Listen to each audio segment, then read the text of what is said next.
بسم اللہ الرحمن الرحیم۔ آج ہم اردو کے دو الفاظ نقطہ اور نکتہ میں فرق پڑھیں گے۔ نقطہ اور نکتہ کے بارے میں اچھے خاصے لکھاری غلط فہمی کا شکار رہتے ہیں۔ آج ہم اس کی وضاحت کرتے ہیں۔ سب سے پہلے ہم نقطہ یعنی کہ توے کے ساتھ اس کی ہم وضاحت کرتے ہیں۔ نقطہ سے مراد جس کو انگریزی میں ڈاٹ، ہندی میں بندی یعنی کہ دائرے کا مرکز، فکر، خیال، رائے۔ مزید وضاحت ہم اس کی کرتے ہیں کہ نقطہ عربی زبان کا لفظ ہے۔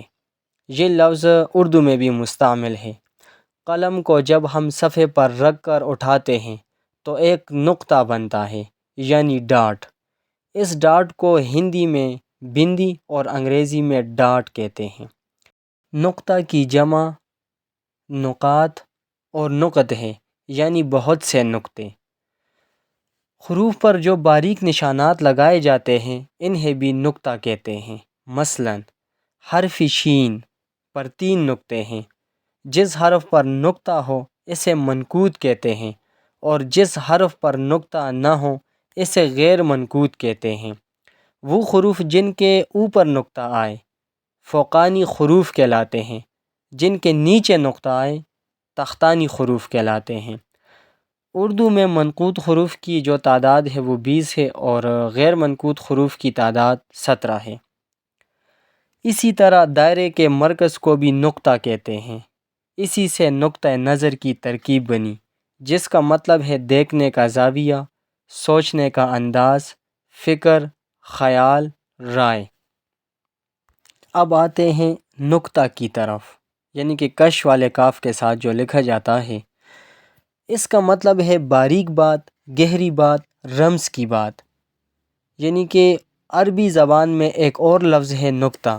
یہ لفظ اردو میں بھی مستعمل ہے، جس کا مطلب ہے باریک بات، رمز کی بات، گہری بات، عقل کی بات۔ مزید وضاحت سمجھتے ہیں اس کا۔ باریک بات سمجھنے والے کو نقطہ شناس کہتے ہیں۔ نقطہ چی میں بھی یہی نقطہ ہے یعنی عیب ڈھونڈنے والا۔ اس کی جمع نقطہ کی جمع نکات ہے، یعنی کہ نون کے نیچے زیر پڑا جائے گا۔ پیش پڑھنا غلط ہے۔